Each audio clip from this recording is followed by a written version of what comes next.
Breaking news Kakinada జిల్లా పిఠాపురం నియోజకవర్గం ఉప్పాడలో మత్స్యకారుల ధర్నా ఉధృతమవుతోంది.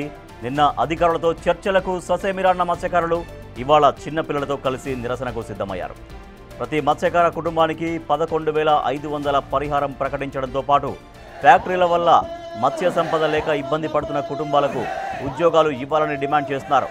కాలుష్యాన్ని వెదజల్లుతున్న దివీస్, అరబిందో లాంటి సంస్థలను వెంటనే మూసివేయడంతో పాటు వేట సమయంలో మరణించిన వారికి 50 లక్షల ఇన్సూరెన్స్ వచ్చే విధంగా చూడాలని వాళ్ళు డిమాండ్ చేస్తున్నారు. ఈ డిమాండ్లపై డిప్యూటీ సీఎం పవన్ కళ్యాణ్ వచ్చి హామీ ఇస్తే తప్ప ధర్నా విరమించేది లేదని తెగేసి చెబుతున్నారు మత్స్యకారులు.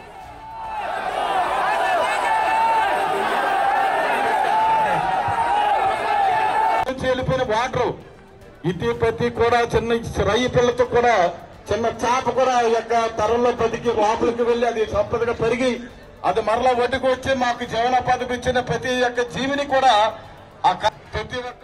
నిన్న జిల్లా కలెక్టర్ కొత్తపల్లి తహసీల్దార్ కార్యాలయానికి వచ్చి మత్స్యకారులను చర్చలకు రావాలని ఆహ్వానించారు. ఈ మేరకు కొత్తపల్లి తహసీల్దార్తో రాయబారం పంపించారు. అయినా సరే ససేమిరా అన్నారు మత్స్యకారులు. ఇవాళ నుంచి తమ ధర్నాలను మరింత ఉధృతం చేస్తామని హెచ్చరించారు. తెచ్చిన మత్స్య సంపద ఆపుకొని మా యొక్క భార్యలను, మా పిల్లలను, మా ప్రతినిధి శివశంకర్ మరింత సమాచారం సార్. శివశంకర్, మత్స్యకారుల ఆందోళన మరింత ఉధృతంగా చేసినట్టుగా కనిపిస్తోంది. సో వాళ్ళ డిమాండ్స్ కేవలం వాళ్ళ MLA deputy CM Pawan Kalyan వచ్చి వాళ్ళకు హామీ ఇస్తే తప్ప విరమించే పరిస్థితి లేదన్నట్టుగా చెప్తున్నారా? ఎస్ రాజేష్, చూసుకున్నట్లయితే ఏదైతే కాకినాడ జిల్లా పిఠాపురం నియోజకవర్గంలో మత్స్యకారులందరూ కూడా రోడ్డెక్కారు.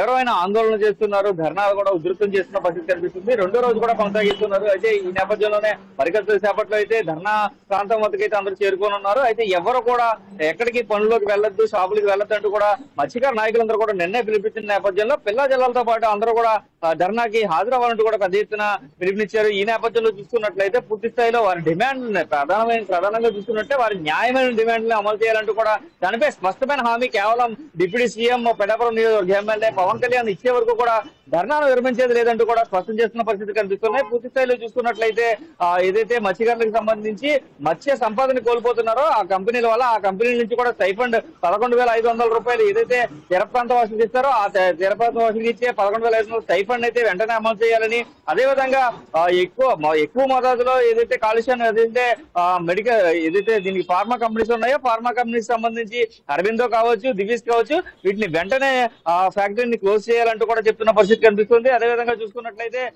కాలుష్యాన్ని వెదజల్లడం వల్ల ఏదైతే మత్స్య సంపద కోల్పోతారో అలాంటి కుటుంబాల్లో ఉన్న యువత అందరికీ కూడా ఉద్యోగాలు కల్పించాలంటూ కూడా ప్రధానంగా డిమాండ్ చేస్తున్న పరిస్థితి కనిపిస్తుంది. ఏదైనా మత్స్యకారులు వేటకు వెళ్లిన సమయంలో ఎవరైనా మృత్యువాత పడితే 50 లక్షల రూపాయలు ఇన్సూరెన్స్ వచ్చే విధంగా అయితే ఏదైతే ఉందో ఆ స్కీమ్ ను కూడా ఇక్కడ వెంటనే అమలు చేయాలంటూ కూడా ఇవన్నీ కూడా 4 ప్రధానమైన డిమాండ్లతో అయితే మత్స్యకారులు ధర్నాను అయితే నిర్వహిస్తున్నారు. పెద్ద ఎత్తున అంతా కూడా చూసాం మనం.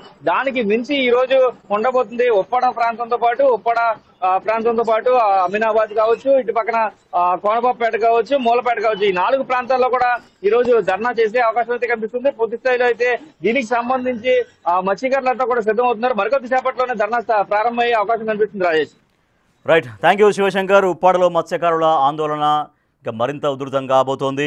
సో వాళ్ళ MLA deputy CM Pawan Kalyan వచ్చి వాళ్ళ డిమాండ్స్ పట్ల స్పష్టమైన హామీ ఇస్తే తప్ప విరమించే ప్రసక్తే లేదు అని చెప్తున్నారు మత్స్యకారులు.